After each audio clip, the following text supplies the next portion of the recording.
Hello mga kamadiwaw, samahan niyo po ako ngayong araw. Sumabay na nga po ako sa dalawa kong estudyante palabas po sa amin. Papunta po kasi ako ngayon sa Sorsogon City para bumili po ng kakailanganin para sa pa-order ko po bukas. Malapit lang po dito yung school nila, nilalakad lang. Malapit lang po sa National Highway. Kaya minsan hindi ko na rin po sila hinahatid pero hindi naman na po tatawid. Diyan na nga po, sumakay na nga po ako ng jeep papunta ang Sorsogon City. At pagdating nga po doon, ay dumiretso na po ako sa isang baking supply store. Naghahanap kasi ako yung plastic na katulad dun sa Goldilocks, yung nilalagyan po ng cake roll. Yung plastic po nun. Yung salong, sa cake roll, yung plastic lang.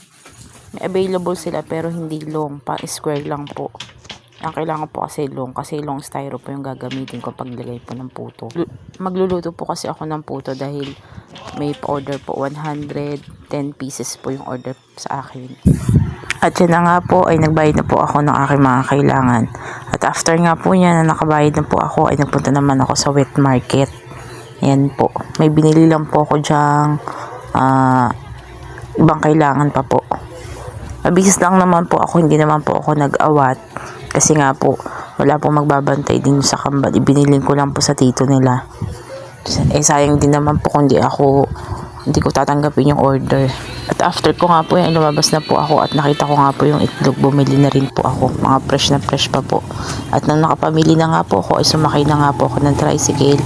Diretso na po ako sa terminal at sumakay na rin po ako ng bus pa uwi. At ayan na nga po, pauwi na ako. Parang napapansin ko po na kumukulimlim papunta po dun sa bahay namin. Pero dito sa Sorsogon, hindi naman po umuulan. Sabi ko, naku, mukhang abutan na ata ako ng ulan pagbaba. At ayan na nga po, malapit na po ako umuwi. At pagdating ko nga po sa bahay, ay nalinis na nga po yung isdang uulamin namin ngayong tanghalian. Kasi yung mga anak ko po ay half day lang. Mag-uuwian po sila. Wala po kasi silang pasok dahil may meeting po.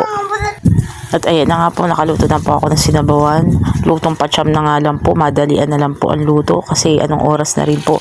Mag 11 na po dyan. Pas 11 na po dyan. Kasi maya po, mga ilang minuto na lang andito na po yung dalawa ko estudyante. Half day lang po kasi sila kasi may meeting po regarding po sa aral program na ipapaliwanag po ng mga teachers at bago pong principal dun sa school nila. Madalian na nga lang po luto ko. Sinabay ko na po ang pagprito para mabilisan po makaluto. Kasi maya po pupunta na naman po ako sa school at atin nga po ng meeting kasi sabi nga po nila mas importante pong umatin para maintindihan po ng mga magulang kung ano po yung pagmimitingan. At yan nga po, sumabay po nakakulitan ng kambal. Naglaro na naman po ng tubig. Tignan nyo naman po. Binuhusan tubig malapit po dun sa may Durabox. Mabuti na nga lang po at hindi po nabasa yung mga damit namin. Mahilig po kasi yung dalawang yan, yung kambal, maglaro ng tubig.